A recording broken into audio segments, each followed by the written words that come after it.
This program contains true stories of rescues. All of the 911 calls you will hear are real. Whenever possible, the actual people involved have helped us reconstruct the events as they happened.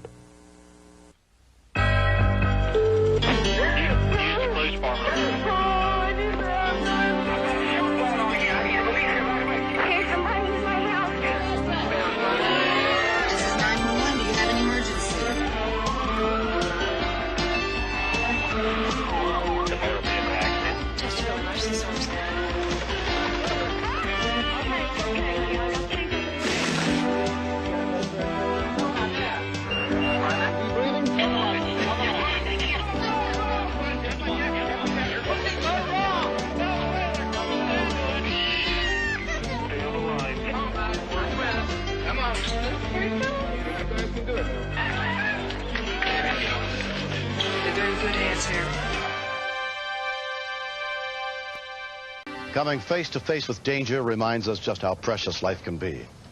For Carl Gala, that moment came on the morning of February 28, 1991, at her home in Glen Ellyn, Illinois, as she and her two young daughters were getting ready to run some errands.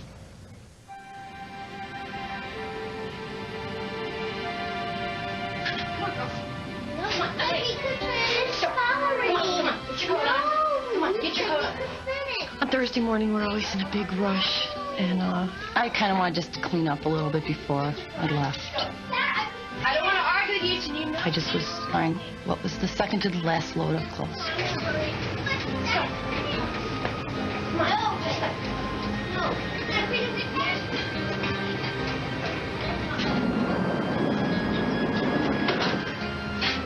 So, get them on. Get out to the car.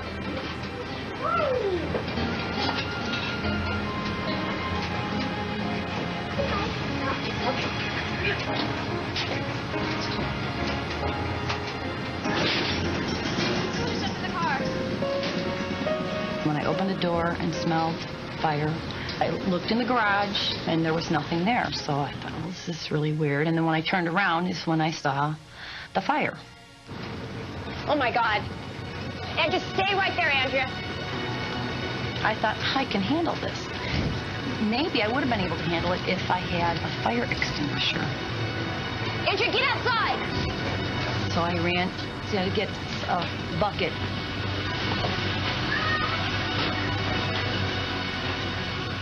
I just panicked because you don't realize how fast these things go.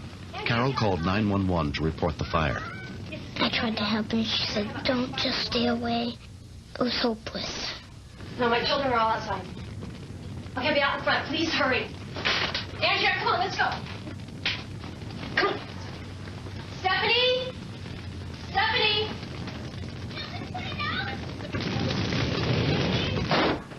Stephanie! When the door slammed, I thought you went in the house. Then I thought, if she is in here, she is in big trouble. Stephanie, where are you? Stephanie, come here right now.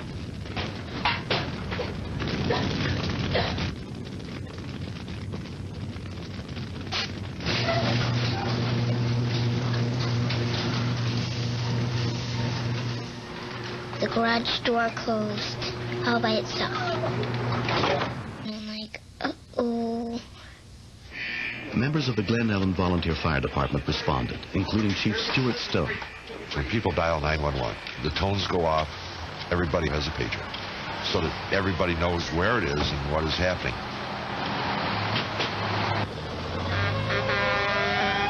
We're all volunteers, we all live within the community, and during the day, we're out of the station in approximately a minute. In the house, fire department is responding. Glen Ellyn police officer Joe Bakke happened to be on patrol in the area.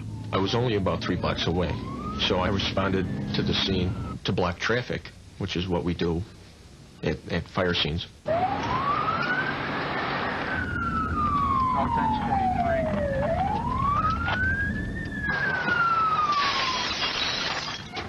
What? She didn't know whether or not her daughter was in the garage or in the house itself. I don't know! I remember thinking that this little girl might die.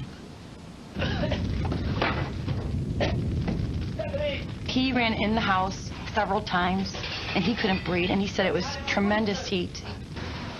And in the meantime, I'm outside, hysterical.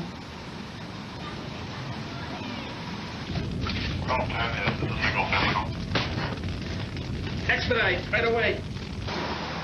Neighbor Cliff Halpin saw the smoke as he was driving by.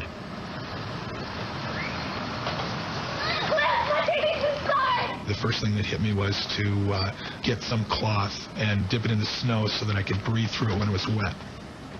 I gagged and I started coughing, and I had to turn back because I got such a deep breath full of the smoke. Where is she? When I finally knew she was in there, and she called me in that little, hardly a voice, you know, I couldn't go and get her. I feel like I should have been able to do that. You take upstairs. I'll take that. Here!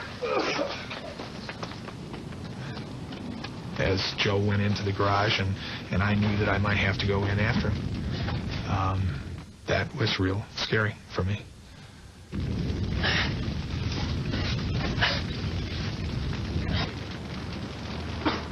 Where's the door opener? Carol! Carol!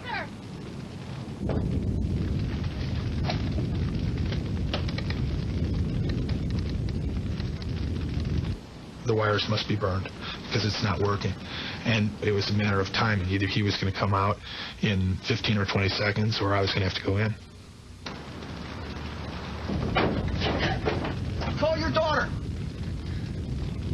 Stephanie! Answer me, Stephanie! Stephanie, answer me!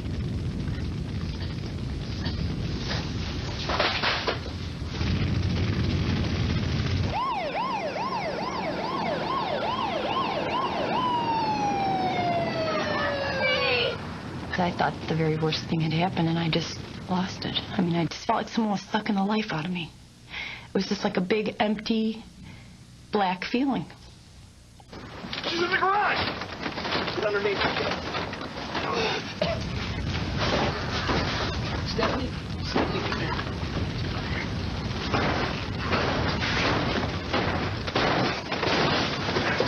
Jay! Lift up here.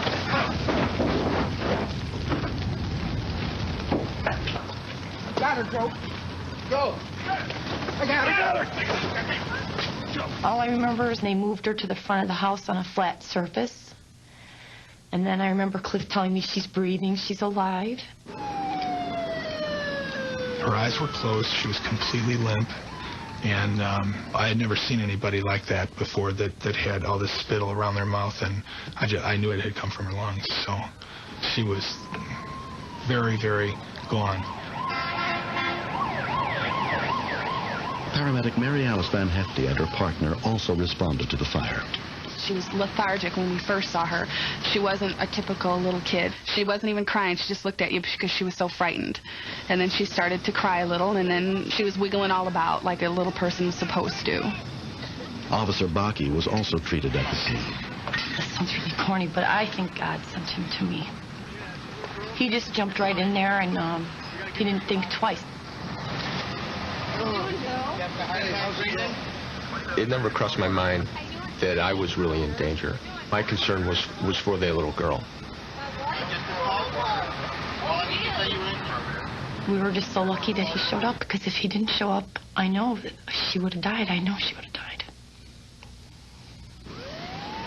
4-year-old Stephanie Gallo was taken to the hospital.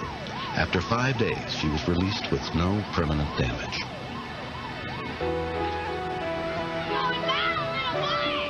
She's a great kid. Very happy, happy-go-lucky. My life would just not be the same without her.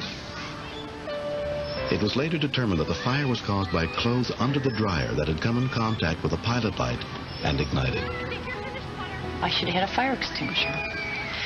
And if you don't have one, then you shouldn't probably try to even put it out. You should try to just take your kids and get out. And I should have done that. Stephanie's father, Steve, is also grateful to Officer Bakke. The physician at the emergency ward in the hospital said that Stephanie had 90 seconds left. But she made a full recovery, and we have Joe Bakke to thank for that. The man is definitely a hero.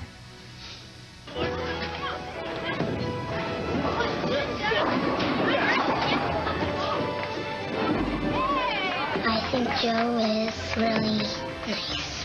for saving my sister. He beats up my brothers for me.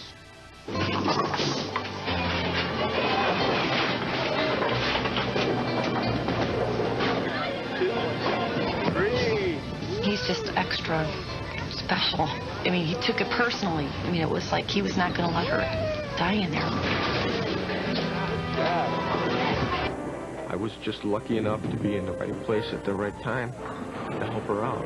And I just did what needed to be done.